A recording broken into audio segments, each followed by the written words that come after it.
Bienvenidos a la librería Ramón Llull. Hoy vamos a presentar este ensayo de Ernesto Castro, el Trap. Este acto lo realizamos junto a la asociación Valencia Pensa, que hace un festival de filosofía el mes de junio, en el que ya estuvo Ernesto y que también pasó algo similar, que se llenó mucho. Y para hablar del libro nos acompaña también el escritor y músico Ricardo Romero. Nada, yo les cedo el paso ya y gracias a todos por venir. Hola, buenas tardes a todos y a todas. Gracias por venir, joder, cuánta peña. Pues nada, vamos a hablar de trap. Sí. Y nada, me gustaría empezar por el principio. ¿Cómo conocí a Ernesto Castro? Suena serie de Netflix. Pues bueno, yo conocí a Ernesto gracias a un libro maravilloso que publicó, de título maravilloso además, contra la posmodernidad, quiero recordar.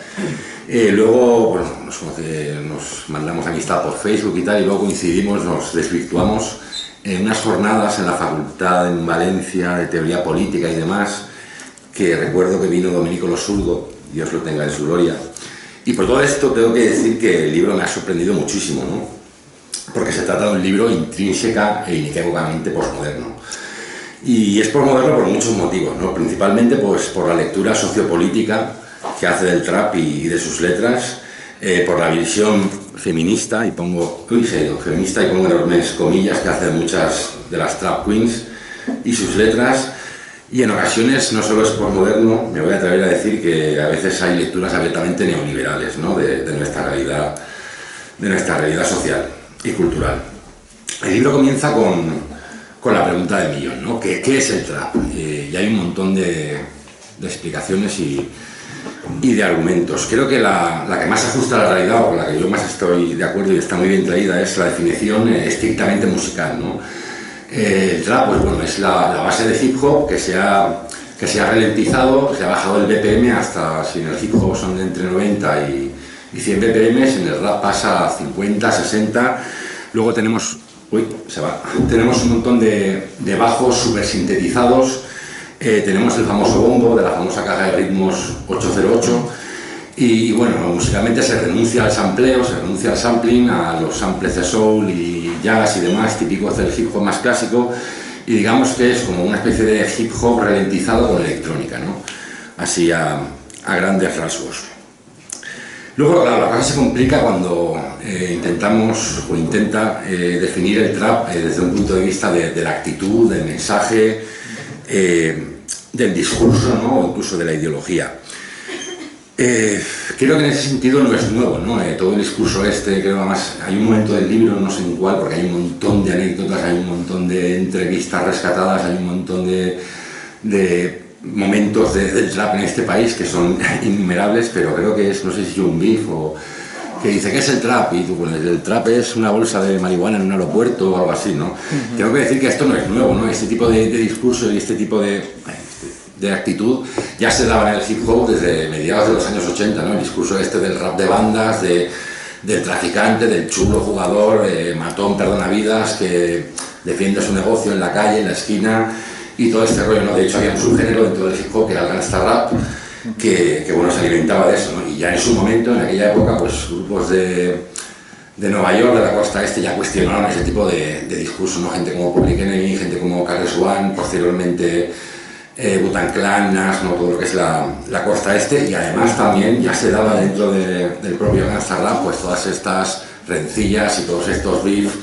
Yo recuerdo la frase legendaria y lapidaria de A.C., fundador de NWA, que le decía en una canción a otro, tú eres un gángster de estudio, ¿no?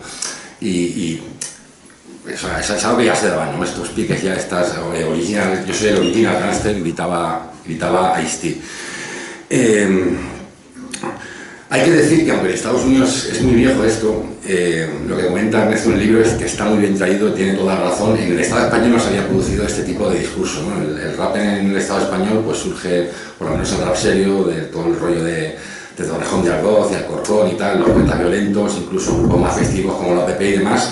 Ese tipo de discursos era algo completamente tabú, ¿no? O sea, era un discurso más social, incluso antifascista, como el que hacían los poetas violentos y tal. Y está muy bien traído además, y me gusta mucho la mención a Mucho Muchacho, que es el primero que en este país, pues de alguna manera, trae el discurso ese de soy un chulo, las chicas, las marcas, las zapatillas, la droga y todo el rollo este. Luego profundiza en ese discurso gente como Chili Vegas, que también me gusta mucho que aparezca en el libro porque fue un pionero, y de alguna manera toda esta gente profundizó en ese discurso. Después de esta pequeña introducción viene una pequeña historia bueno, una pequeña no, porque en el libro es todo súper grande y súper denso y todo está súper muy bien documentado, excepto esta pequeña historia del hip hop en España, que no me gusta porque no aparecemos los chicos de y no sé, después de 14 años de carrera y tal, pues me toca un poco la moral. Pero hay un momento, después de esa historia del hip hop, que hace un repaso, pues eso, desde esto que comento de los poetas violentos y la OPP hasta grupos más recientes. Hay un momento muy interesante que plantea en el libro, que es cuando los traperos o el rap de alguna manera quieren romper con el trap, ¿no? Y ahí hay un punto de inflexión. De alguna manera los traperos quieren, en palabras de Freud, quieren matar al padre, ¿no? Hay un punto de inflexión que es el famoso Yemagate, que es cuando De Gómez, no cuando De Gómez le parte la cara a uno de los miembros de ¿es MD Click? No cuando lo hace, sino cuando lo cuenta, ¿no? Que es lo realmente interesante, que es, bueno, pues el tío tiene mucha gracia y lo cuenta de una forma muy jocosa y tal, ahí comiendo espaguetis en un vídeo, y ese es uno de los puntos de inflexión en el que, pues eso, los traperos quieren romper con su pasado rap. Hay otro de los puntos que yo incluiría como momento de... Sí, aléjate un poquito. Sí. Me estás metiendo al bombo.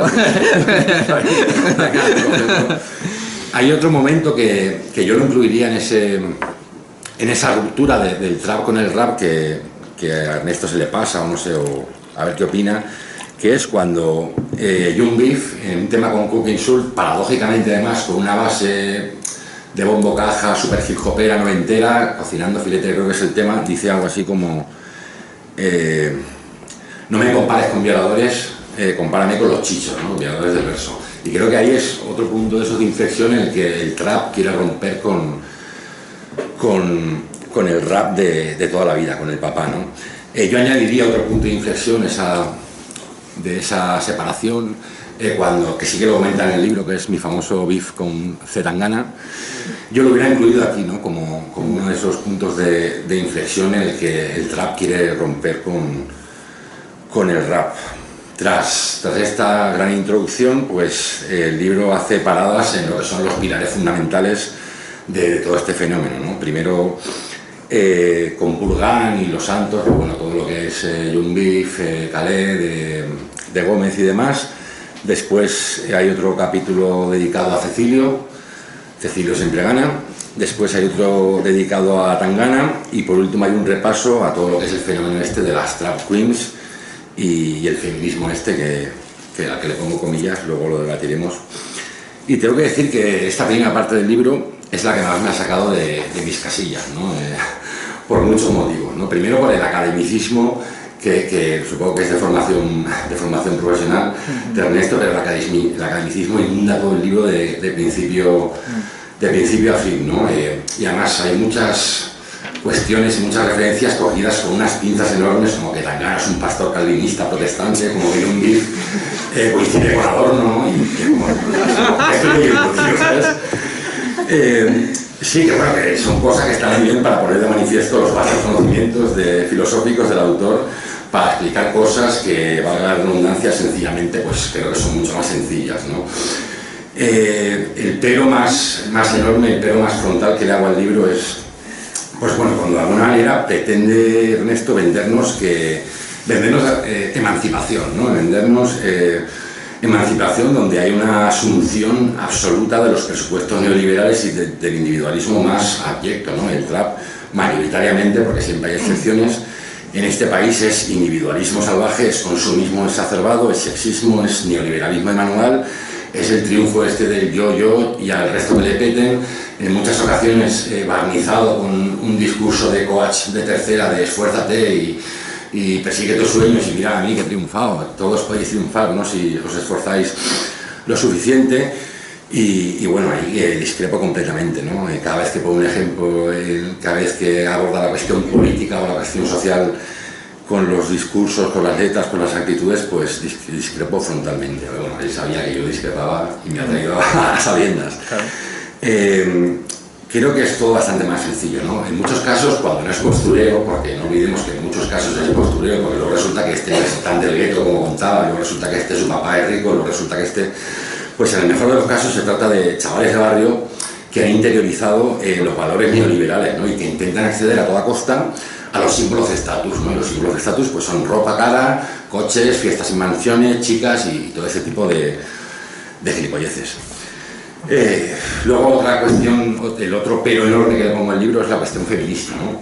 Según Ernesto, pues hay un montón de empoderamiento y emancipación, donde yo la verdad es que solo veo reproducción sistémica del patriarcado, ¿no? Reproducen las reglas del capitalismo patriarcal, no olvidemos, previamente impuestas. Esas reglas no se alteran en absoluto. Se trata siempre de cuerpos extremadamente normativos, como le gusta al patriarcado y a los pajilleros que escriben en revistas de tendencias. Utilizan la sexualización del cuerpo para vender un producto y ganar dinero, y no entiendo esto que tiene de provocador o de emancipador en pleno 2019, ¿no? Cuando hoy cualquier anuncio de champú, de gel, salen tetas, cuando gente como Madonna o Cristina Aguilera llevan haciendo eso 30 años, es decir, vendiendo su cuerpo para vender discos, y sobre todo cuando los chavales hoy día, con 11 años, desde su móvil ven todo tipo de porno salvaje y todo tipo de porno duro, ¿no? Cosa que también explica otras muchas cosas. Asumir que existe, por lo menos bajo mi punto de vista, este empoderamiento de enseño el culo y estoy empoderado o estoy empoderada, creo que es defender una idea de la libertad y del individuo profundamente neoliberal, ¿no? El rollo este de todo el mundo es libre, todo el mundo es libre de decidir con su cuerpo hacer lo que mejor le venga en gana, ¿no? Pues se da por supuesto que los individuos marca, los individuos empresa, como dirían Wendy Brown o Jorge Moruno, tienen capacidad de decisión y tienen capacidad de incidir en ese mercado previamente impuesto. Además, este planteamiento es un razonamiento profundamente antimarxista, porque esta visión niega la presión social, niega la publicidad, niega el cine, niega, ¿no?, todo ese entramado de dispositivos que igual si estás limpiando el culo en Instagram 24 horas no es porque quieres, es porque hay un montón de dispositivos que de alguna manera te obligan a ello, ¿no? Y además niega el poder inabarcable de la industria cultural, ¿no? Parece mentira, le voy a tener aquí un dardo a Ernesto, que seas hijo de un ilustrador ¿no? Y que tengas esa visión de la industria cultural, ¿no? Y hablando de marxismo, hay una cosa que me tiene loco en el libro, ¿no? Es la cuestión que la quiero traer a colación, la cuestión de las uñas largas, ¿no? Porque se comenta bastantes veces a lo largo del libro, y Ernesto nos plantea que las uñas largas es una cuestión de estatus, ¿no? Las uñas largas como la triunfadora que ha logrado escapar del barrio, que ha logrado escapar de la clase obrera, porque con ese tipo de uñas pues no puede hacer un trabajo manual, ¿no? Yo creo que en cualquier barrio obrero, esto no es un barrio obrero, esto es un barrio gentrificado, en cualquier barrio obrero hay camareras y peluqueras con ese tipo de uñas, un tipo de uñas que te las hacen por 10 euros en un chino, ¿no? Las ricas, de verdad, o sea, sería una cuestión de estatus si las ricas de verdad llevaran ese tipo de uñas, pero no las llevan, ¿no? Las ricas de verdad llevan manicura francesa y otro tipo de movidas que no valen 10 euros en el chino. Y por otro lado, pensar que solamente el trabajo manual es propio de la clase obrera, pues no sé, me parece un poco de vivir en Marte o del siglo XVI, por lo menos, ¿no? Pese a todo, tengo que decir que el libro es un estudio exhaustivo, pero exhaustivo hasta decir basta, hasta lo desesperante, con todo tipo de datos, de transcripciones de entrevistas, de frikis, de declaraciones, de todo lo que es el fenómeno trap en los últimos años en este país, ¿no? Yo tengo que decir que muchas de esas anécdotas las conozco, y yo conozco el trap desde hace bastante, antes de que explotara, porque mi ex DJ, Víctor, siempre en los viajes del grupo le molaba muy bien el rollo este, y estaba como muy al día con todas las páginas, con todas las cosas. Ahora este se enfada con el otro y ahora este ha ido a pegarle al otro, y estábamos como muy al día de todo este tipo de movidas. La verdad es que no se le escapa ni una. O sea, os puedo asegurar que a Ernesto no se le escapa ni una. La entrevista más friki, la declaración más volada, las coge todas. O sea, me quiero imaginar el trabajo el trabajo de campo y de archivo que has tenido que hacer ahí, porque es alucinante. Luego está la segunda parte del libro, que me gusta mucho más, porque a ver, la primera parte del libro es, pues bueno, pues habla de Purgan, habla de las trap queens, habla de Tangana, y es como una especie de, guau, el trap es lo más, el trap es lo mejor, el trap es la hostia. O sea, no hay un pero al trap en la primera parte del libro, ¿no? Es todo como la hostia, ¿no? Creo que la segunda parte es mucho más sincera y de alguna manera pues reconoce que, bueno, que al final en realidad no es para tanto, ¿no? Y por una anécdota buenísima que a mí particularmente me encanta, que es cuando dice que muchos de sus alumnos en clase no saben quién es Zetangana, pero saben que son sus memes, ¿no? Y esto es como, joder, muy significativo.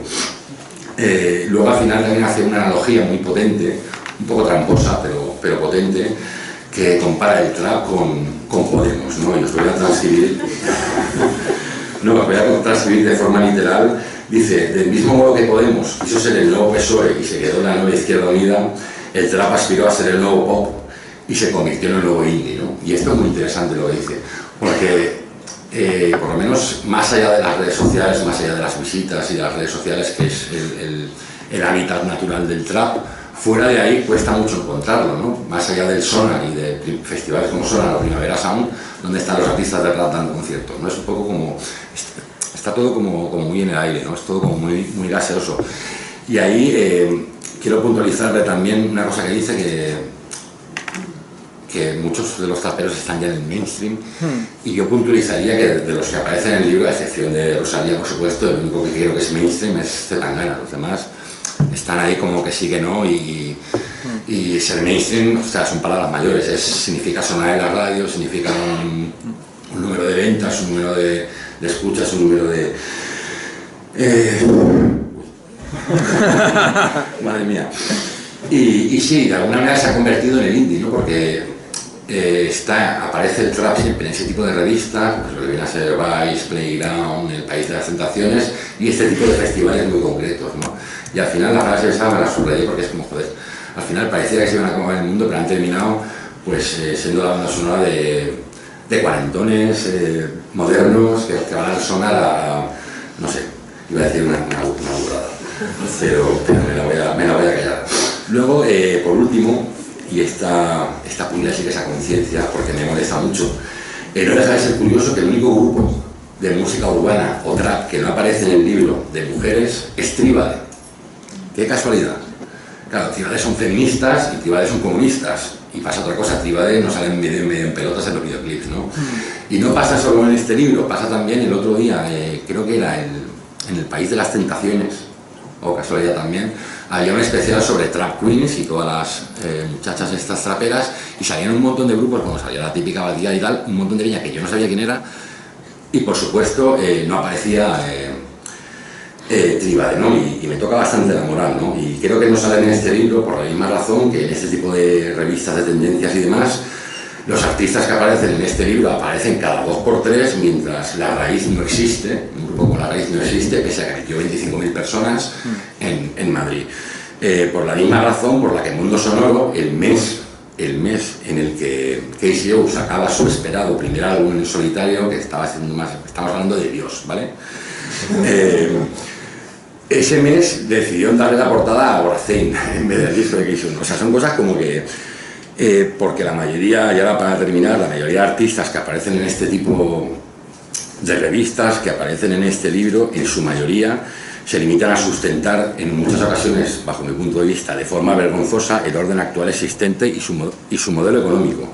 Por eso gustan tanto en El País de las Tentaciones y este tipo de revistas. Y porque, para terminar, la tan cacareada y repetida hasta la saciedad frase que nos dice que el trap es el nuevo punk, lo dice gente que le gustan los Sex Pistols pero no sabe quién es The Clash. Muchísimas gracias.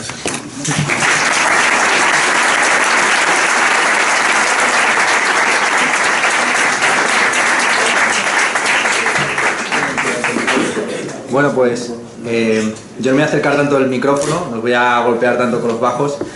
También pensaba empezar mi intervención, por lo menos esta primera intervención, recordando cómo conocí a Ricardo, cómo conocí al Nega. Yo le conocí a través de internet, a través de esa sección maravillosa que te había en el programa de La Tuerca Rap. Y si no recuerdo mal, la primera vez que te escuché era en un especial para el 8 de marzo de 2010 o 2011, en el que tú hiciste un rap improvisado, bueno, un rap improvisado con 24 horas de antelación, en el que terminabas pidiéndole a Pablo Iglesias que te pasara el contacto de Virgin Despentes. No sé si te acuerdas de aquel, sí, me acuerdo, de aquel videoclip. Sí. Pues, y luego evidentemente pues nos conocimos, como tú has comentado aquí, en unas sesiones de pensamiento radical, pensamiento marxista, pensamiento de izquierdas, en el que estuvo evidentemente Domenico Lo Zurdo, fue lo más memorable de aquellos encuentros. Y también, pues evidentemente, has tenido tu relación con mi padre, con mi familia, en un debate. ¿Te acordabas de esto del adorniano? Con Miquel, Green Pass. Revelo la intrahistoria de esta referencia en un debate que se produjo en La Tuerca, justamente sobre el tema de las industrias culturales o sobre la cultura en sentido amplio. Llevaron allí a un poeta, a Batania, llevaron a varios músicos, llevaron a mi padre, que es profesor de estética en la Universidad Autónoma de Madrid, y te llevaron a ti. Estabais situados uno a la izquierda y a la diestra, ¿no?, del padre Pablo Iglesias, y entonces, si no recuerdo mal, mi padre estaba a la diestra, ¿no?, porque era supuestamente el reaccionario, y tú estabas a la izquierda como el hijo pródigo, y si no recuerdo mal, pues hubo un momento en el que tú le interpelaste en plan, esto suena muy adorniano, lo que acabas de decir. Es que no sabía que... Y mi padre dijo, adorniano de pro. Y en mi libro hay mucho de adorniano un poco revenido, porque claro, evidentemente, si a Adorno le parecía que el jazz era una música alienada, imaginemos lo que hubiera dicho acerca del trap. Pero a mí siempre me ha interesado, evidentemente, el arte político como algo más que arte propagandístico o panfletario. Es decir, una cosa que yo aprendí desde luego de Adorno es que el arte genuinamente político es aquel que expresa las crisis políticas de su tiempo en la propia forma artística. Y eso era lo interesante que tenía, a mi juicio, el trap. Si yo tomo al trap como canon de nuestra época, no es porque lo considere algo excelso o vituperable, sino porque creo que representa en el ámbito musical algo parecido a la descomposición social que se produce en la sociedad. Y me parece más representativo de una época este tipo de géneros degenerados, si se quieren ver así, o transgénero. En el comienzo del libro planteo este debate de si el trap es un género, un estilo o algo que trasciende los géneros y los estilos. Me parece más representante de una época como la nuestra el trap que música, que canciones o que estilos musicales como los que puede representar Los Chicos del Maíz o tu propia obra. Bueno, después de ese momento en el que te conocí, pues la verdad es que estuve escuchando mucho tus canciones. De hecho, hay una canción que a mí me ha quedado muy grabada, que es esta de Mi novia es de derechas, que ya hablaremos de ella, porque yo creo que representa muy bien un cierto, podemos llamarlo así, machismo estético, en el que, bueno, de esto hablaremos más adelante, si te parece bien. Sin más, me apetecía que fuera Ricardo el que presentara el libro, porque a lo largo de estos últimos años, conforme a mí me han ido proyectando la categoría de el filósofo del trap, pues hemos tenido varios roces, varios encontronazos en las redes sociales, que yo creo que se debían principalmente a un cierto misunderstanding, a un cierto malentendido propio del ámbito digital. Ni él es tan veteromarxista como yo he sugerido en algunas conferencias o entrevistas, ni yo tampoco soy el elogiador omnímodo del trap o del neoliberalismo que él ahora polémicamente también ha querido reflejar. Bueno, he traído esta camiseta, la camiseta de Juventud sin Futuro, también para recordar ese 2010-2011 glorioso, en el que estábamos en un contexto político completamente distinto al actual. Se han colocado todos, ¿eh? Ya, pues sí, efectivamente. Ahora ha habido una transformación completa y total. Quisiera empezar por el comienzo. Ha señalado Ricardo que el libro es profundamente posmoderno y yo tengo que reconocer que es así, pero no en el sentido militante del posmodernismo. Es decir, yo no hago una defensa del posmodernismo a la manera de lo que puede hacerlo un Baudrillard o un Lyotard, que sí que son, por así decir, intelectuales orgánicos del posmodernismo, como no solamente lógica cultural del capitalismo tardío, sino como destrucción de las metanarrativas, imposibilidad de la utopía, de la acción política, etc. Yo sí que me sitúo dentro de una corriente del posmodernismo, que es una corriente crítica, una corriente marxista, dentro de la cual se puede incluir Alex Kalínikos, dentro de la cual se puede incluir Frederick Jameson, ¿no? La perspectiva de Jameson de, al mismo tiempo, analizar la cultura de manera desprejuiciada y no moralizar acerca de la industria cultural del presente, sino ver también los elementos utópicos en lo que parece profundamente alienante de la cultura actual, pues es un poco mi actitud. Y este libro evidentemente pues tiene mucha relación y está muy fluido por las categorías acuñadas por Jameson, evidentemente por Mark Fisher, que es una continuación de Jameson por otros medios, por Greg Marcus y compañía. En ese sentido, sí, evidentemente pues yo entiendo que en el posmodernismo hay una especie como de refrito constante de los referentes, y aquello que Jameson calificaba de pastiche como el elemento esencial del posmodernismo, para Jameson lo definitorio del posmodernismo como lógica cultural del capitalismo tardío es que hay una nostalgia del presente que se expresa por medio de un pastiche, es decir, por medio del uso del pasado como una especie de basurero de la historia en la que todo se recicla constantemente, en un presente constante en el que no hay ni pasado ni futuro, sino simplemente pues un presente mediático inmediato. Entonces sí, evidentemente el trap y el post-trap beben mucho de esa nostalgia del presente, en lo que yo denomino el retrofolk, que es la construcción imaginaria de un pasado que nunca existió, tanto en el ámbito del reggaetón como en el ámbito de todo lo que tiene que ver con la música kinky, la música flamenca, etc. Y en parte este libro lo que busca es una historización de ese género, de ese estilo, que ya a mi juicio ha dado sus frutos más importantes y que como decía Hegel, pues bueno, es la filosofía ya justo un poco para dar la puntilla cuando la lechuza de Minerva alza el vuelo. Tengo que pedir disculpas, evidentemente, para los lectores valencianos del libro, porque no hay un capítulo dedicado a la escena en Valencia, a pesar de que yo me vi tentado a escribirlo. Me apetecía tratar con profundidad, sobre todo, el grupo conocido como L-Gang, formado por Jung Sarria, Kid Keo y compañía, pero realmente me pasé un... Yo no sé ni de quién estás hablando. Kid Keo seguro que lo conoces. Sí, pero es... Bueno, no, Jung Sarria es uno de Benidorm que hace cosas que no están del todo mal, pero bueno, es el grupo formado en torno a Kid Keo, vamos a decirlo así. Entonces, el problema que tuve cuando me puse a analizar las canciones es que me di cuenta de que Kid Keo y sus colegas o secuaces no van más allá de la definición pura y dura del trap como follarse y drogar. Es así. De hecho, el caso de Kid Keo es el caso más extremo, incluso caricaturesco, de esa lógica reificante y cosificadora. Aquí en la Comunidad Valenciana hay como dos polos de lo que es la música trap. Por un lado, este género que yo llamo levantino o levantisco, ¿no?, representado por Jung Sarria, por Kid Keo, donde es la lógica extrema del consumismo capitalista, y por otro lado, esa otra crítica endógena al capitalismo representada por el trap emo. Estamos hablando de Goa, Albani... no sé de quién. Bueno, pues Albani, por ejemplo, Albani yo creo que... Y ahí es donde que dirá, si a mí me parece interesante este tipo de artistas, es porque hacen una crítica al capitalismo en primera persona. Y esta es la crítica que yo te haría a ti, y en general a lo que se conoce oficialmente como rap político en España. El rap político, y lo digo tal cual, el rap político se concibe a sí mismo como un dechado de virtud que critica a la corrupción o al mal social, económico y político como algo externo. Es decir, yo desde una posición de virtuosidad, lírica, moral, política, denuncio a los corruptos, a los políticos, a los empresarios, como es la superioridad moral de la izquierda, exactamente. Es que somos superiores moralmente. Bueno, puede ser, pero porque recuerda... feministas, antifascistas y claro, pero recuerda si somos superiores moralmente y aceptamos la tesis de Ignacio Sánchez Cuenca, también somos inferiores intelectualmente. Según Ignacio Sánchez Cuenca, lo definitorio de la izquierda es que ha perdido la batalla en todos los campos intelectuales, desde el económico, pasando por el sociológico... Mira cómo está Latinoamérica. Claro. Entonces, bueno, sin más, frente a esa superioridad intelectual de la izquierda, lo que tiene interesante... Lo que tiene interesante, yo creo, este rap que no está comprometido, pero que sí que expresa la vida dañada en el capitalismo contemporáneo, es que a través de la expresión de estados depresivos muestra pues la vida dañada insuficiente del presente, ¿no? Y aquí yo sigo jugando con categorías adornianas, aunque insisto, Adorno nunca hubiera aprobado lo que hace un Goa, lo que hace una Albani. Y entre medias de esos polos, entre medias del rap levantisco, que de manera ingenua cree que el mundo es putas y lambos, y el rap o el trap emo, de un Goa o de un Albani, hay otra serie de figuras que aparecen en el libro, como es el caso evidentemente de los Chicos del Maíz, que sois antagonistas del trap, o figuras que están por ahí pululando como Muévelo Reina o el Niño Elche. Claro que el Niño Elche ha colaborado con Zetangana, está próximo evidentemente a Rosalía, y es una figura muy próxima a también una cierta concepción ampliada de lo que es la música urbana.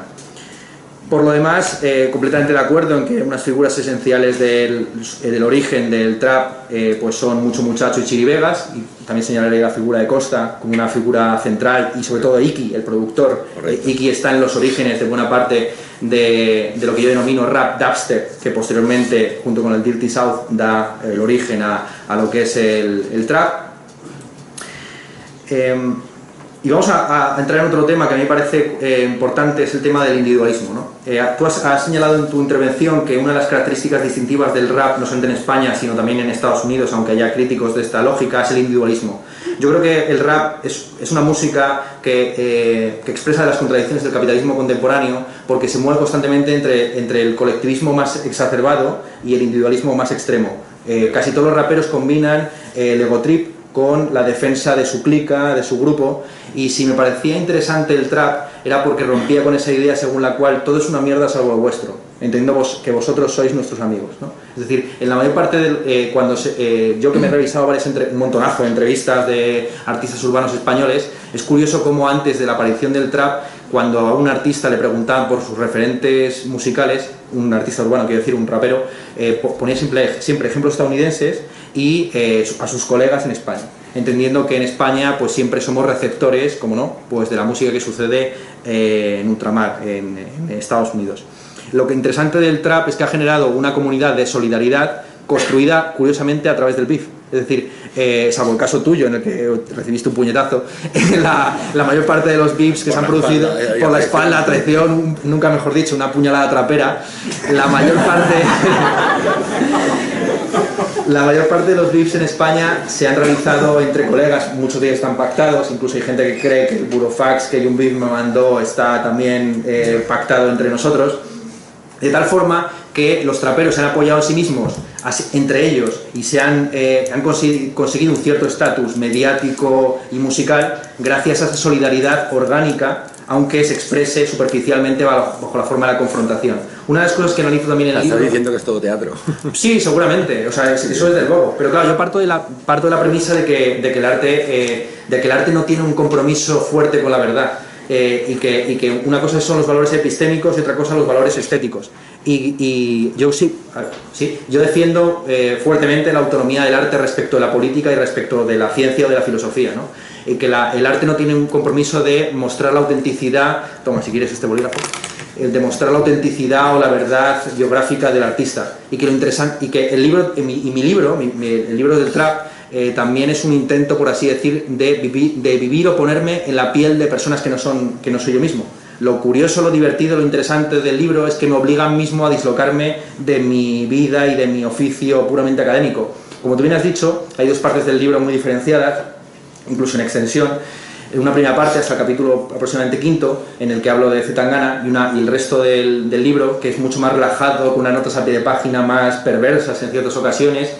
Y se nota, y yo creo que sí que es cierto que si bien la primera parte es más académica en el sentido de no perder ni una sola letra sin comentar, ni una sola cita, etcétera, y ser a veces muy cansino, yo lo reconozco, ya es en la segunda cuando me libero un poco más y no digamos ya en el outro, ¿no? En el epílogo final.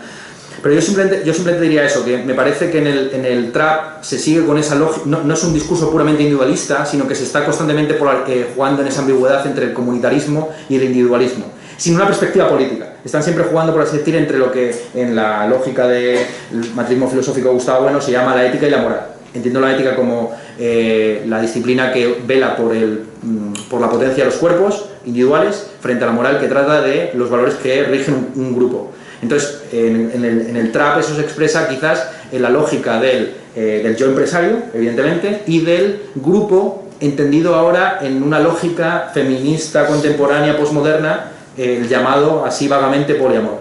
El poliamor es lo más próximo, si se quiere, a un compromiso político efectivo, entendiendo, ya lo sé que esto es muy duro, pero es así, entendiendo que el poliamor se vende a sí mismo como una forma de humanismo. Esto es interesante porque el poliamor no consiste en acostarse con mucha gente, sino en desjerarquizar las relaciones. Y eso es una cosa que, desde luego, está presente vagamente en el discurso de algunos traperos. El caso de Young Beef es el más señalado, que sí que ha recuperado un cierto neotribalismo que engarza con cierto pensamiento de izquierdas. Es que recordemos que intelectuales de referencia para la nueva izquierda, como es el caso de César Rendueles o Víctor Lenore, están reivindicando como institución quintesencialmente izquierdista la familia y la familia expandida tribalmente a la manera de lo que defendía Carolina del Olmo en ¿Dónde está mi tribu? Entonces, por eso, los paralelismos entre Podemos y el trap no tienen que ver tanto con cuáles eran sus expectativas y cuáles fueron sus resultados, sino que también hay una serie de afinidades ideológicas de fondo, muy de fondo, evidentemente, que yo creo que son interesantes de explorar y que en mi libro ni siquiera toco. En cuanto a la cuestión de si ¿es feminista o no desnudarse y cantar en bolas al lado de un rapero vestido hasta las cachas? Pues yo también señalo que esto en realidad no es sino una continuidad, una evolución, una expresión más de un viejo tropo estético, la mujer como algo salvaje, natural, que debe mostrarse en su pura desnudez, frente al hombre que debe estar siempre velado y bien vestido. Y esto es algo que se arrastra desde el concierto campestre de Tiziano, pasando por el almuerzo en el bosque de Manet, y que llega hasta el presente, como a las canciones de 50 Cent, y de ahí hasta el trap. Pero yo no estaría de acuerdo con que los cuerpos que aparecen en el trap son todos normativos. Hombre, evidentemente el de Bad Gyal sí, el de la Zowie sí, pero el de la que primero se puso a reivindicar el reggaetón dentro de esta escena, que fue Miss Nina, yo creo que en su caso no se puede hablar, en el caso de Georgetta, no se puede hablar de un cuerpo heteronormativo estándar. Además, la forma en la que ella tiene de abordar lo que es ella y otra serie de reggaetoneras como Tomasa el Real, lo que ellas denominan el neoperreo, aunque, si bien es cierto que no es una concepción de la música esencialmente izquierdista, sí que tiene una visión más inclusiva de lo que es este género musical. Y canciones como Reinas, con King Jedet, aunque siguen presas dentro de la lógica de la trampa de la diversidad, pues yo creo que apuntan hacia un cierto feminismo. O sea, yo no les negaría la condición de feministas, aunque evidentemente participan de la lógica del feminismo liberal, eso no te quepa la menor duda. De hecho, en un momento en una nota a pie de página sugiero que el único que está próximo o afín al feminismo radical, si concebimos que el feminismo actual está principalmente polarizado en torno a la cuestión de la prostitución y la pornografía, sería Pedro la Droga. Pedro la Droga es uno de los pocos traperos que se ha pronunciado verbalmente contra los imaginarios cosificadores y violadores de la pornografía actual. El resto de artistas urbanos, especialmente las traperas más conocidas, pues siguen en esa lógica según la cual ellas pueden empoderarse de los elementos más obscenos del patriarcado y aprovechar sus armas de género para escalar posiciones en la lógica cultural contemporánea. En un momento dado del libro digo que al capitalismo le dan igual tus intenciones, es decir, que por mucho que tú pretendas perrear o desnudarte con la intención de reapropiarte creativamente de tu desnudez, pues eso al fin y al cabo está contribuyendo a que un pajillero se la casque alegremente en su casa. Pero también entiendo que en el entorno en el que vivimos la subjetividad no es una parte despreciable de la experiencia, y que ya puestos a participar del capitalismo, tampoco hay que participar con una sonrisa, pero sí sabiendo cuáles son las herramientas que uno puede utilizar para la pura supervivencia. Eso es lo que diría. Es decir, y esto no lo abordo desde un punto de vista del elogio, simplemente me apetecía ver las dos caras de la moneda y hacer también un poco abogado del diablo y ver hasta dónde se puede forzar el argumento de que lo que se está haciendo desde el trap es feminista. Hombre, hay evidentemente una serie de figuras que ya critico más duramente, como es el caso de Nati Peluso y sobre todo Brisa Fenoy.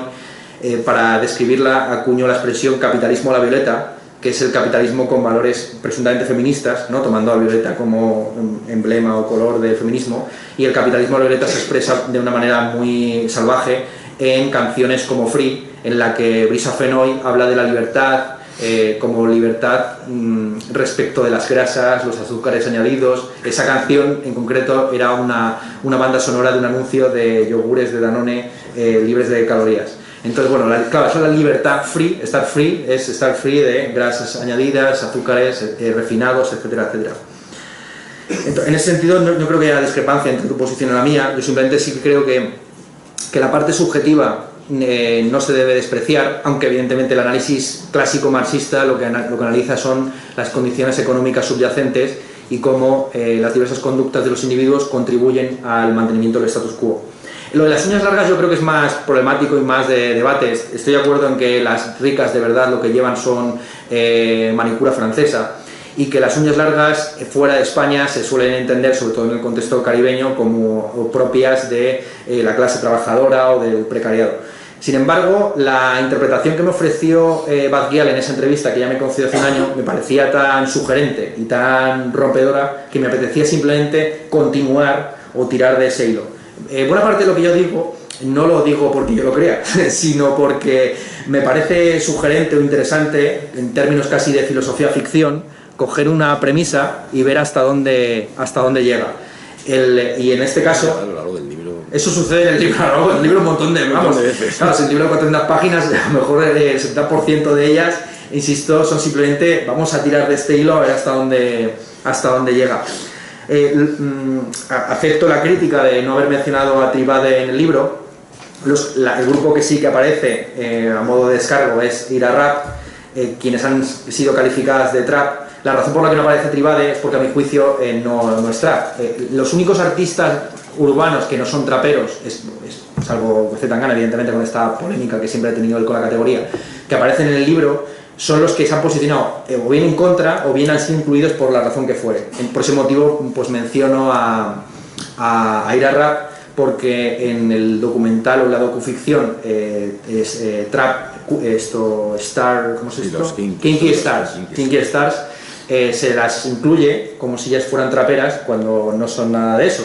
Y lo que yo reivindico, evidentemente, es que raperas como Ira Rap y Gata Katana pues tienen su propia autonomía y evidentemente funcionan en una lógica distinta a la exhibición corporal pues de una Zowie o de una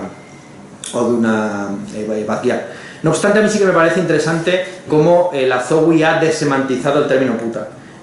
Mi posición es la siguiente: la Zowie no es una feminista liberal clásica que esté a favor de la prostitución, de su regulación o de su incluso de, qué sé yo, de la figura del putero, sino que ella, más allá del debate sobre abolición, regulación de la prostitución, lo que hace es darle al término puta el verdadero significado exclamativo que tiene en castellano. Es decir, en castellano el término puta de hecho funciona más como un señalizador, como un vocativo, que como un término peyorativo despectivo. No en balde, el mayor de los elogios y el mayor de los insultos contiene la palabra puta en su interior. Esto está de puta madre y eres un hijo de puta. Las dos expresiones refieren a una realidad materno-filial atravesada por la más antigua de las profesiones, y en un caso de manera positiva o meliorativa y en otro caso de manera negativa o pues crítica, ¿no? Y lo que yo vengo a decir, y apoyándome de hecho en cómo la Zowie utiliza el término puta, es que puta puede funcionar como joder en castellano, ¿no? Que simplemente es un exclamativo, un vocativo. Por lo demás, no estoy de acuerdo en que las artistas urbanas que más destacan sean las que más hacen uso de su cuerpo en un sentido sexual del término. A nivel internacional eso no se sostiene, por ejemplo, con figuras como es el caso de Billie Eilish. Billie Eilish me parece una figura muy curiosa, muy interesante, porque casi siempre aparece con una estética medio gótica, sin mostrar ni siquiera el canalillo, por no decir que no sonríe nunca ante las cámaras, y sin embargo esa figura se ha convertido en una figura tan de referencia internacional como puede ser en España Rosalía. Hombre, Rosalía evidentemente sí que te ama más con esa estética de la desnudez, pero no tanto como el caso de la Zowie o Badial, lo cual muestra cómo al status quo capitalista le sigue arrastrando una cierta ética puritana y protestante, donde la desnudez femenina está bien vista dentro de ciertos límites, ¿no? Y que si uno se pasa demasiado en la caricatura y asume como propia la categoría de la prostituta o de la zorra, puede ser, no censurada evidentemente, sí excluida de la lógica mercantil empresarial. La Zowie ha dicho en varias ocasiones cómo ella no ha podido acceder a ciertos contratos con empresas de publicidad precisamente por llevar el estigma, si se quiere ver así, de hablar de la prostitución de una manera tan explícita. Por lo demás, bueno, ya he dicho, completamente de acuerdo. Es cierto que el trabajo manual, que en la clase trabajadora no se define solamente por el trabajo manual, y de hecho algo tan alejado de la clase trabajadora como es el trabajo intelectual, pues también te involucra un gran trabajo manual, es decir, es al fin y al cabo un trabajo de escritura. Si uno se deja las uñas muy largas, pues no puede escribir.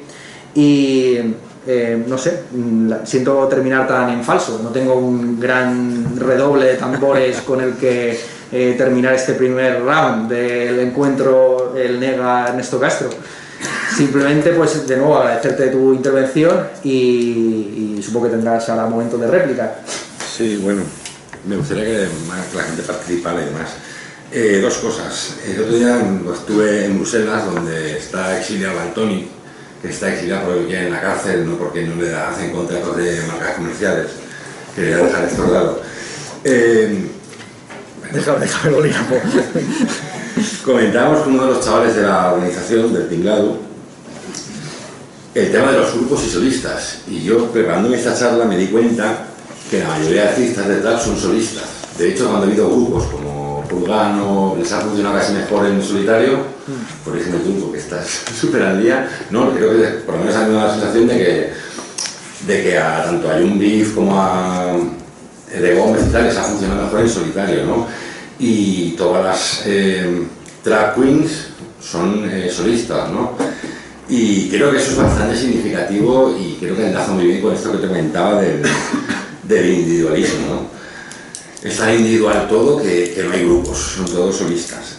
Por otro lado, quería comentar lo de Tríbade.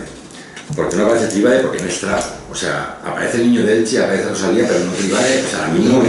Sí, claro, es que tenemos que decir que es trap porque es música urbana. Porque es que lo de la música urbana es una etiqueta tan amplia que cabe hasta... Además, es que a mí me resulta horrible porque lo urbana es que los que somos de pueblo no podemos hacer música moderna o algo así, ¿no? Es un cajón desastre en el que cabe todo.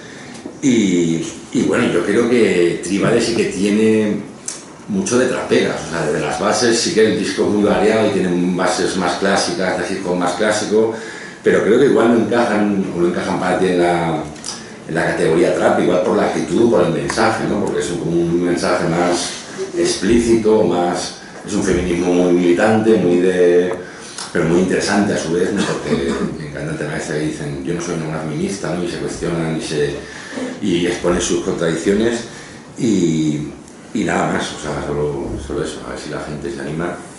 Lo de los solistas y los grupos. Sí.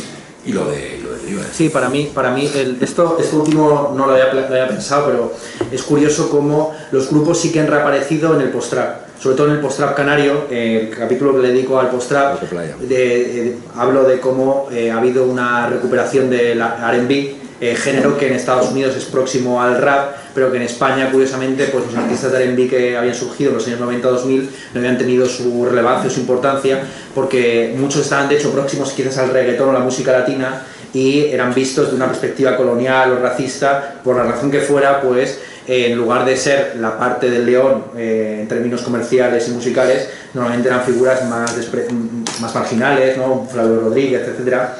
Y con la aparición de estos grupos canarios, pues sí que ha habido una lógica muy interesante y una reformulación de cómo se concibe tradicionalmente un grupo de música urbana. Porque claro, en las viejas canciones de los grupos de rap, lo que había era un ritmo distinto para cada uno de los artistas, cada uno de los raperos, cada uno de los vocalistas escribía su propia letra y cada uno de los vocalistas la declamaba a su modo y manera. Sin embargo, en Locoplaya o en BNMP, a lo que asistimos es que casi todos los miembros del grupo colaboran en la escritura de la letra y no necesariamente el que ha escrito la letra es el que tiene que declamarla. Eso está bueno el hip hop, obviamente. Claro, pero no era tan habitual por ejemplo, en un hip hop clásico español tipo Violores del Verso, donde se veía claramente la parte de cada uno de ellos, claro, completamente definida.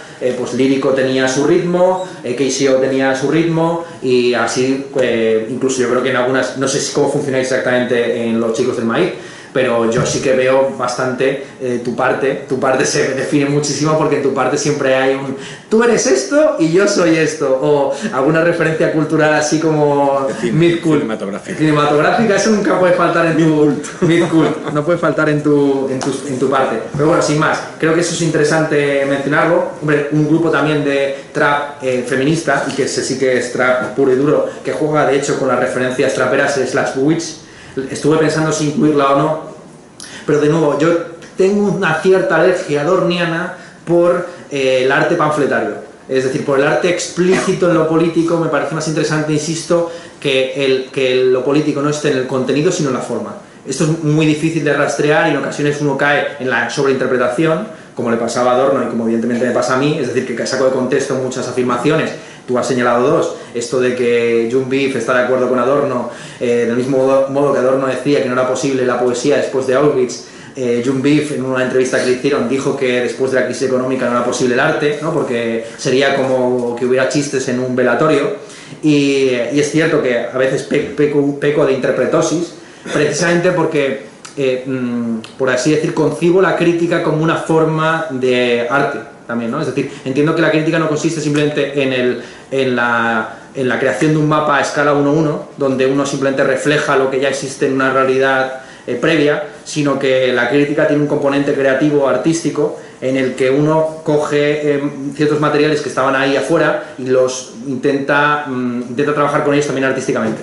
Por ese motivo, en el capítulo que dedico al artista que más conozco, que es Zetangana, en lugar de contar lo de siempre y entrar a los debates de siempre sobre si Zetangana es de izquierdas, de derechas, neoliberal o en realidad subversivo, me interesaba más como ese juego perverso de decir, vamos a intentar interpretar la historia de Zetangana conforme a la historia de las religiones, ¿sabes? Entonces es un juego también eso de, y ahí estamos, ¿no? De que no se trata de lo que yo crea o de cuáles son mis convicciones, mis gustos, etcétera, sino cómo la realidad puede ser trabajada conforme a unos conceptos, unas ideas, unas teorías que están ahí flotando y que en muchas ocasiones simplemente hay que mirar la realidad con el suficiente detalle para percibir esas conexiones. Para mí, lo que yo sostengo es que es eso, que la conexión Zetangana protestantismo o que la conexión Cecilio G. Leopoldo Manepanero es algo que ya estaba ahí y que solamente había que mirar quizás a través de un prisma distinto. Bueno, pues supongo que podemos ir a, salvo que tengas algo que comentar, ir a la ronda de preguntas e intervenciones. Sí, a ver, yo tengo 3 preguntas cortas que preparar de casa. Parece que he acertado bastante. Primera, una de Ego Trip, una frase preciosa del Nega que dice: si dejo el rap, Izquierda Unida perderá 1 millón de votos. El tema es si Ernesto se atreve a decir, o si él piensa que puede decir, si dejo el trap, Podemos perderá 1 millón de votos. En el sentido de que el mensaje del Nega sintetiza perfectamente lo que es él. Mi rap moviliza a la juventud hacia la izquierda, es el egotrip político perfecto. Tú podrías decir esto porque tu contenido más visto es el del trap y porque tu crítica a la ultraderecha, tu defensa del feminismo, tu tratamiento de Cataluña, que yo he dicho aquí neutral, tal, puede conducir a la gente hacia Podemos más que otra cosa. Yeah. Esa es la egotrip. La segunda, un beef en forma de pregunta cruzada, si queréis hacerlo, si no, no. Que es decirle al Nega: no haces trap político porque eres un antiguo, y decir, no, pero que te lo diga él, y decirle al maestro: tú no te posicionas sobre la pobreza en el trap porque eres un ambiguo. O sea, básicamente, decirle al Nega que es un pureta y a Ernesto que es un alejonista, un moderado y tal. No os hago la pregunta directa porque Nega me dirá que no lo hace por identificación, por gusto personal, porque lleva 15 años haciendo rap y no le apetece cambiar y tal. Y no le hago la pregunta directa a Ernesto porque me dirá que depende de la perspectiva. Me dirá que puede ser positiva si es una visibilización sociológica sana de la pobreza, que puede ser negativa si es una utilización fetichista con atractivo clasista y tal, o me dirá que es neutral si es una sublimación estética de autenticidad. ¿Me entiendes lo que te digo? ¿Me entiendes mejor que yo? Y después la última, la más extensa, que peca un poco del academicismo que decía el Nega, pero me apetece, si te interesa, si te parece entretenido. Tú comparas Jean Beef y Pedro la Droga con poetas. Jean Beef con Charles Baudelaire, por bohemio y tal, imagino, y Pedro la Droga con Paul Celan, por surrealismo, por lo que sea. Entonces, a mí me gustaría que hubieras hecho tú, mostrando tu academicismo y tu tal, una comparación negativa entre trap y filosofía, entre traperos y filósofos. Por ejemplo, Zetangana sería Ayn Rand, por su defensa del capitalismo, aunque uno lo hace por su ganancia propia y otro por principio, pero bueno. Cecilio G sería Nietzsche, por su relación con la locura, aunque uno antes de su actividad y otro después. Jean Beef sería Jean-Paul Sartre, por su existencialismo ácrata, aunque uno a través de la droga, otro a través de la revolución. Y porque están casados con un icono feminista, Zou, que sería Simone de Beauvoir, aunque una lo hace como ataque irónico a sí misma y otra como una defensa seria. Y siguiendo con esto, si te parece interesante, una cronología del trap español mediante la filosofía. ¿Quién sería Marx? Viene ahora. Esto sí que es un poco un juego, si te apetece hacerlo, sería tu capítulo número 10 o un ensayo nuevo que harías. Tal, que es una cronología de los 10 más importantes. Tales sería Dudu, porque Tales viene de la matemática a la filosofía, Dudu de la televisión al trap. Tales cree que la energía es el agua, y no es mentira, es el átomo, y Dudu cree que la droga es el cannabis cuando no es la cocaína, la droga. Sócrates sería Lori Money, porque critica mediante... No, si quieres luego te lo dejo y improvisas algo, no te las apuntes. Sócrates sería Lori Money, por su crítica mediante la ridiculización. Aunque Lori Money se critica a sí mismo, Sócrates al otro. Sería esa comparación negativa que quiero que hagas, estaría bonita para para divulgar filosofía, divulgar tal, lo que sea. Platón sería K.D. Kane, porque nos enseñó la caverna, con el famoso vídeo oscuro, y porque expulsó a los poetas, a los raperos y tal. Yo pensaba que harías esto en tu libro. Por eso se me ocurrió. Cuando vi que compararlos con poetas, digo, hostia, yo me esperaba algo más humorístico y filosófico. Hostia. Averroes de Chanel, por la defensa del Islam, aunque ella lo hace con postureo y él lo hace con autorización. Descartes desde la fuente, que esto sí lo comentas tú, por la defensa del sujeto, uno mediante la mezcla, y mezclo lo que quiero, y otro mediante la duda y tal. Marx es Caixo, no es lo único que he encontrado así, por la defensa del socialismo. De Van Navalla, de los gallegos. Es que estoy perdido. Estás muy fuera. Es tan político, pero suena incluso a tecnopan. Es un trap extraño, ya lo sabes. Marx es Caixo, aunque Caixo defiende el socialismo, un poco de espectáculo y más consciente social y tal. Kindermalo es Nietzsche, por la inversión de valores del amo y del esclavo, en el caso de Kindermalo, de la marginalidad a la normalidad. Eres un trap normal. ¿Sí? Aquí ya hay... Sí, por mí sí, yo estoy a favor de las ponencias paralelas. Me queda poco, sí. Heidegger sería Basquiat por la incomprensión como atractivo, aunque Basquiat simplemente por su habla y Heidegger por la lógica científica. Wittgenstein sería Pin Flaco, por el cambio que sufre. Pin Flaco pasa de un lirismo a un sensacionalismo, del trap al indie, y Wittgenstein de un logicismo a un humanismo. Lo que no sé es si allí al fondo se está percibiendo la magistral ponencia que está haciendo este señor. Porque claro, aquí los que estamos en la caverna profunda, pues estamos nos lo estamos gozando. Pero no sé si... ¿Se está escuchando? A ver, hacedme allí. No. ¿Sí o no? Sí. No. ¿No? A ver, ¿estuvisteis en el 15M o no? ¿Así o así? ¿Quién no? Que me haga el gesto del bloqueo. Por allí hay una chica que no. ¿Quieres? Esto es no, sí, solo voy a algo. Ahora haces tú bien. Vale. Don Patricio sería Lyotard por la posmodernidad, postular. Don Patricio acaba con el gran mafioso. No sé qué vamos a hacerle un acto a él. ¿Me vas a perdonar? ¿Te puedo grabar? No, solo queda dos. Don Patricio es Lyotard por la posmodernidad. Don Patricio acaba con el gran mafioso y Lyotard con el gran relato. Y Rosalía es Derrida por la deconstrucción. Rosalía acaba con la autenticidad y Derrida con el sentido del texto. Pensaba que esto es lo que harías tú y si te parece interesante, pues publícate un ensayo que quieras. Bueno, yo para empezar un aplauso a este señor.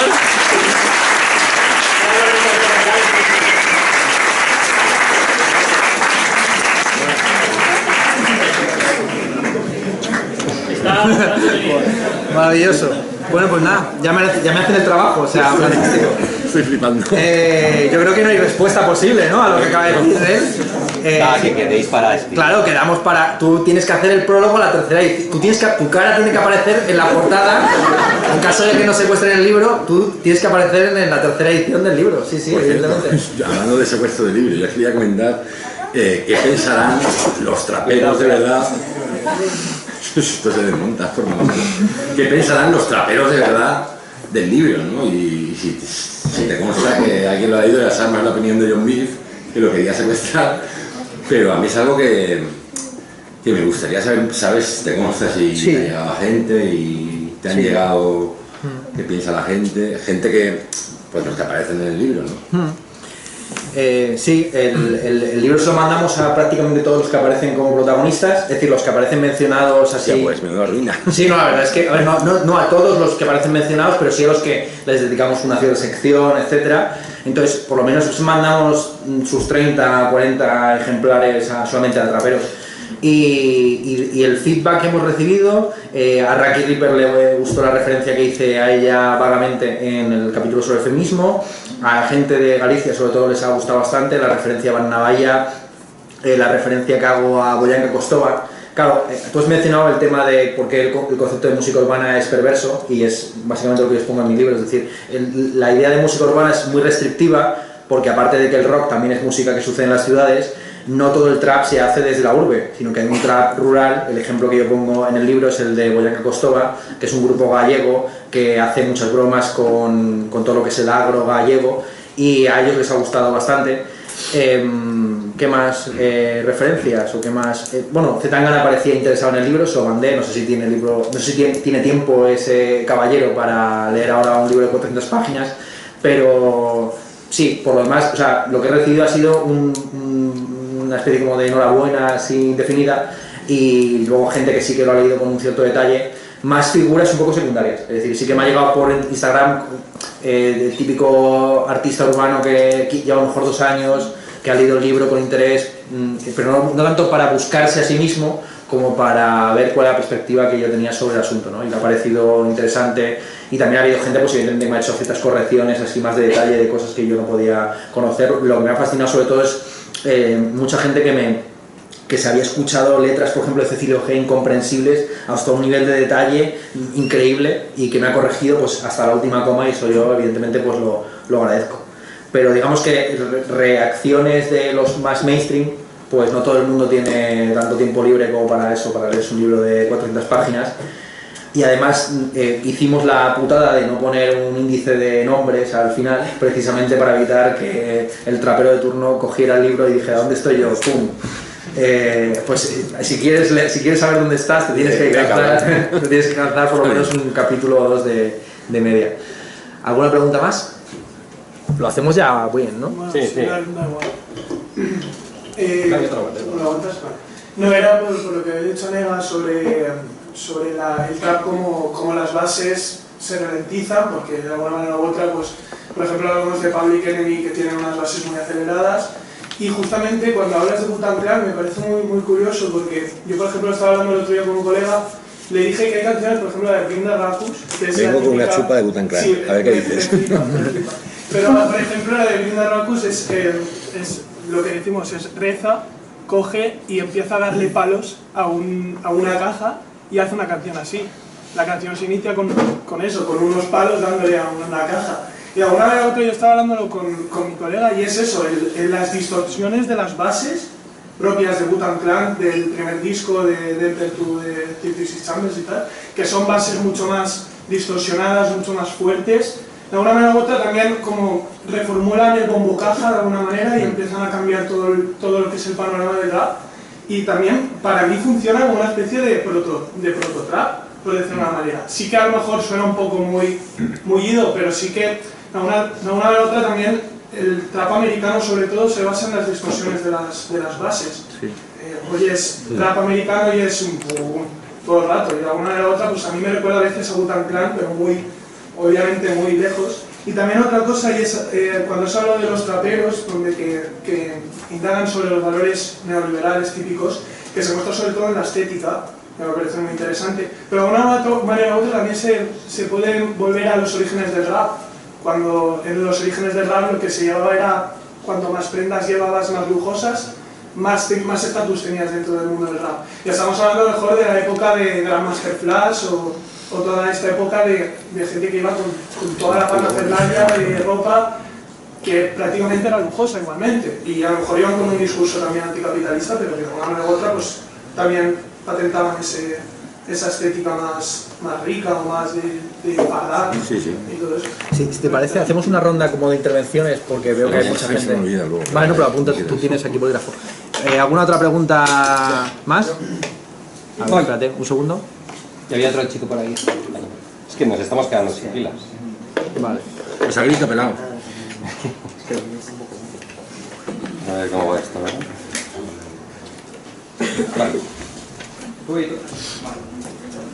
A mí me gustaría preguntarle a Ernesto, siguiendo la línea de qué opinaría Adorno hoy si viera el trap, qué opinaría Walter Benjamin si viera el trap hoy en día, y si sería posible buscar la chispa mesiánica de la que él hablaba en el trap, en la autodestrucción y en la representación del capitalismo que a veces ejercen los artistas traperos.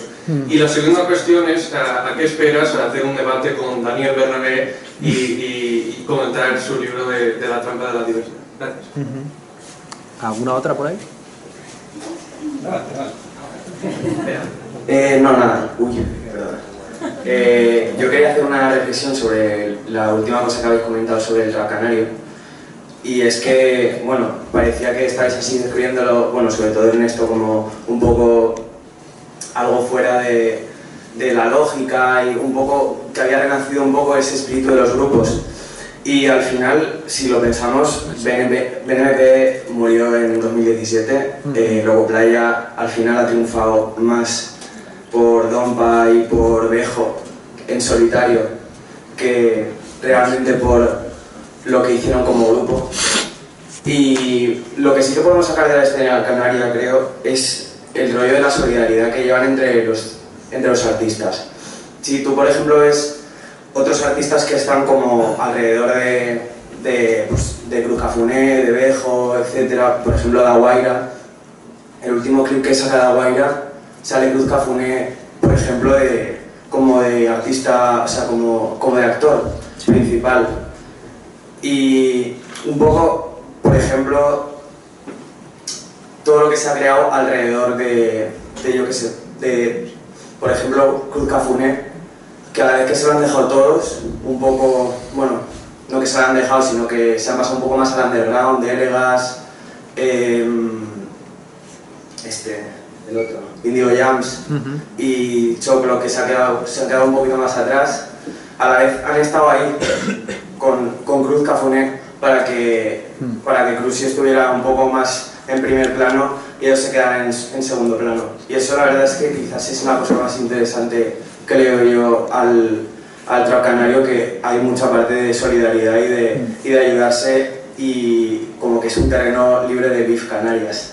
Y eso está bastante guay. Terreno libre de beef. Voy a coger este chico, la última, y así luego os dará tiempo de compraros el libro y que os lo firme. Yo quería preguntarle a Ornega por qué después del parón en cuanto a actividad musical, no de tema de conciertos y festivales, vuestro tema con el que volvisteis fue Valery Solanas. ¿Por qué le pusisteis una base que era más puramente de trap como una base de rap clásico, que es la que soléis utilizar? Si era en relación al segundo título, la de dejar de hacer famosa gente estúpida, si era con esa intención de relacionar a la gente estúpida con la base de trap y luego volver a lo que sois vosotros clásicos con una base de rap clásico como es Barrionalistas y un videoclip, que también el videoclip de Valery Solanas es muchísimo más estética trap que lo que sois puramente vosotros. Eso.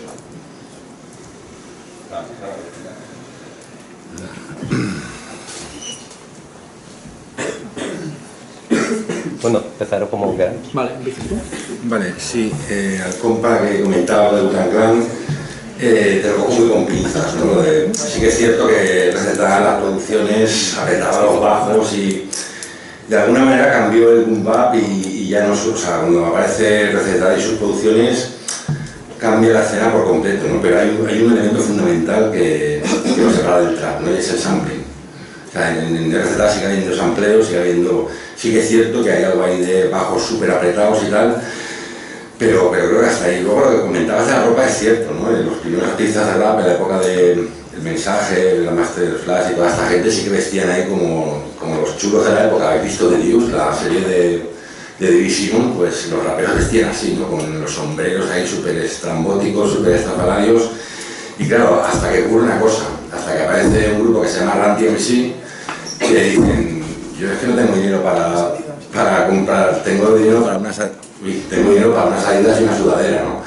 Y claro, ¿por qué la peta Run DMC? Porque la gente del barrio los ve y cuesta mucho identificarte con artistas como la Master Flash cuando van disfrazados de chulos, ¿no?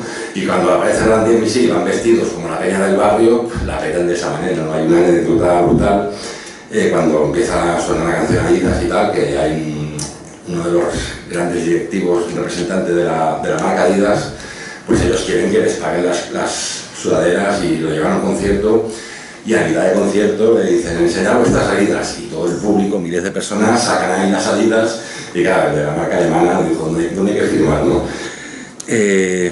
Vale, y luego estaba el chaval este, sí, tienes toda la razón, lo hicimos un poco, pues está hecho de forma consciente, la base de...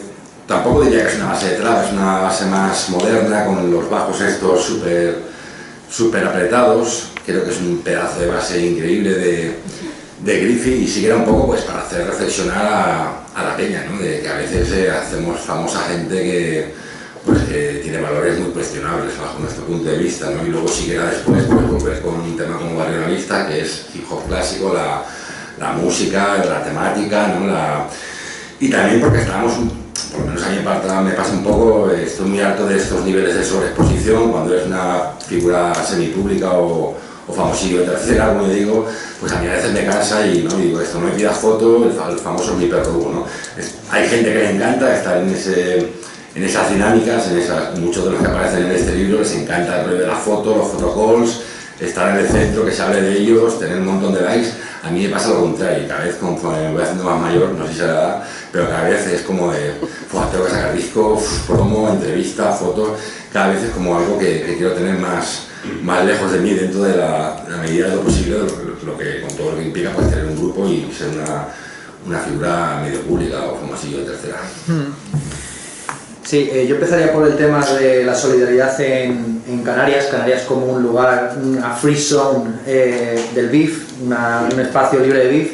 Hombre, el tema de que los artistas urbanos aparezcan en videoclips ajenos en calidad de artistas, de actores, sin tener ni siquiera colaboración vocal, es algo que ha sucedido de toda la vida.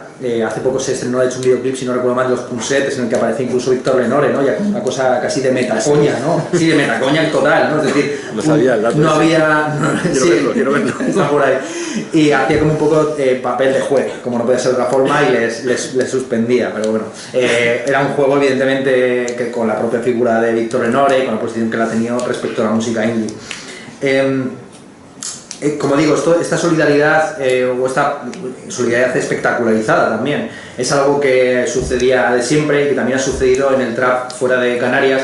Aquí el ejemplo que quisiera traer a colación es cómo Bad Gyal apareció en sus inicios, cuando estaba ya petándolo bastante fuerte, en un videoclip de Chanel como pura actriz, y de hecho a mucha gente le sorprendió que no hubiera participación vocal de Bad Gyal.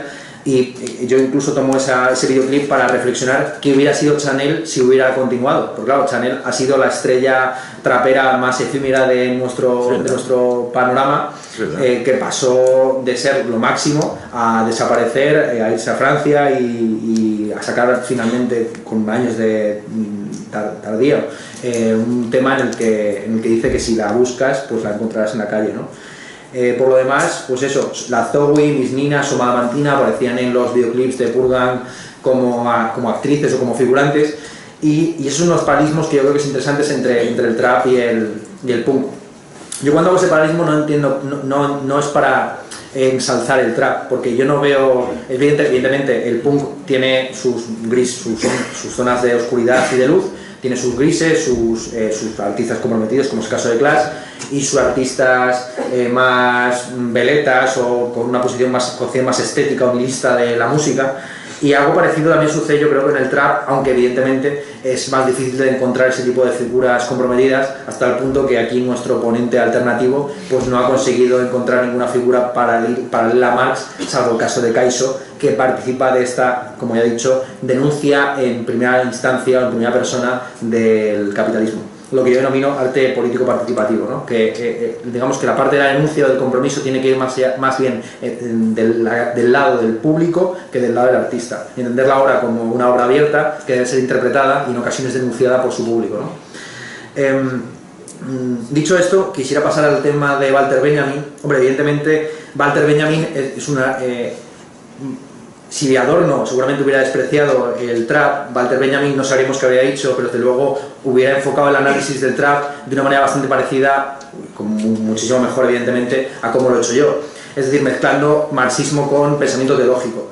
Uno de los temas que aparece constantemente en el libro y que a mí me ha sorprendido porque yo no tengo un pensamiento especialmente religioso, no estoy bautizado, soy ateo, etc., me considero más ateo esencial y también existencial en la terminología de Gustavo Bueno, es la aparición de la cuestión religiosa. Es decir, cómo los millennials hay un regreso de lo espiritual, de lo religioso, bajo la forma o bien del culto a los viejos símbolos católicos, o bien bajo esa peculiar forma de religiosidad que es la astrología. Sabemos que Adorno era bastante reacio a esas formas de espiritualidad. De hecho, Adorno tenía un libro maravilloso que yo recomiendo leer a todos los que estén metidos en el tema astrológico, que es Bajo el signo de los astros, Es un libro acojonante en el que desmonta pues la ideología en fin, de la astrología, que ya está regresando, incluso entre los millennials cala muchísimo, incluso dentro de cierto feminismo esotérico. Sí. Tiene una fuerza increíble, y yo creo que eso merecería la pena escribir bajo el signo de los astros en el siglo XXI. Pero por lo demás sí, por lo demás yo creo que el trap se presta a un análisis benjaminiano, y el mío también es un poco afín al de Benjamin, porque tiene esas dos patas, la pata materialista y la pata, si se quiere, teológica. Y por último, pues simplemente un comentario acerca de Valery Solanas. Yo Valery Solanas lo entiendo como el último round de tu polémica con Zetangana, en la medida en que Zetangana reivindicaba la figura de Andy Warhol, vosotros reivindicáis a la feminista radical que disparó a Andy Warhol, ni más ni menos, ¿no? Pero bueno, yo es que tampoco estaba tan al día de lo que claro, de sus gustos. Pero bueno, luego enseguida nada más salió y me dijeron, hostia, que había esto, pero vamos, tampoco estoy tan... Claro, que a lo mejor inconsciente, pero claro. Aquí es donde yo reivindico la libertad artística o creativa del crítico. Es decir, aunque no estuviera en la intención o en el conocimiento del artista, el crítico puede ver esa realidad objetiva de que por razones incluso azarosas, pues resulta que Zetangana se identifica con Andy Warhol y vosotros con la tipa que estuvo dispuesta a matar a Andy Warhol, ¿no? Como el ejemplo del... Lo intentó muy fuertemente. Y nada, y es una de las pocas canciones en las que yo me he sentido apelado, porque claro, hay un momento en el que decís algo así como criticáis a un pajillero de 30 años que trabaja... Cuarentón, eso lo leí en el libro y dije, no, sé que no tienes... Vale. No, yo me sentí, dije, por fin aparezco. Aunque pueda aparecer a veces. Dije, joder, por fin, ¿no? Por fin aparezco en una canción de los chicos del maíz. Vas a aparecer en Guanchería, vas a aparecer, pero fui bueno. Con lo que a mí me gusta la pelea y el beef, pero bueno, pues nada, yo me di por aludido de esa referencia, ¿no? Cuarentón pajillero que publica en Rock Deluxe, y en la nota de página del libro digo que lo de cuarentón no se me aplica, que lo de Rock Deluxe tampoco, porque nunca he publicado en esa revista, y que sobre lo de pajillero prefiero no pronunciarme. Así que nada, yo creo que podemos terminar aquí. Muchas gracias a la librería de Ramón Llull por acogernos. Muchas gracias evidentemente a mi editorial por publicarme el libro. Gracias a Ricardo por hacer la presentación. Y gracias a todos ustedes por estar aquí. Ahora puedo firmar lo que ustedes quieran. Muchas gracias.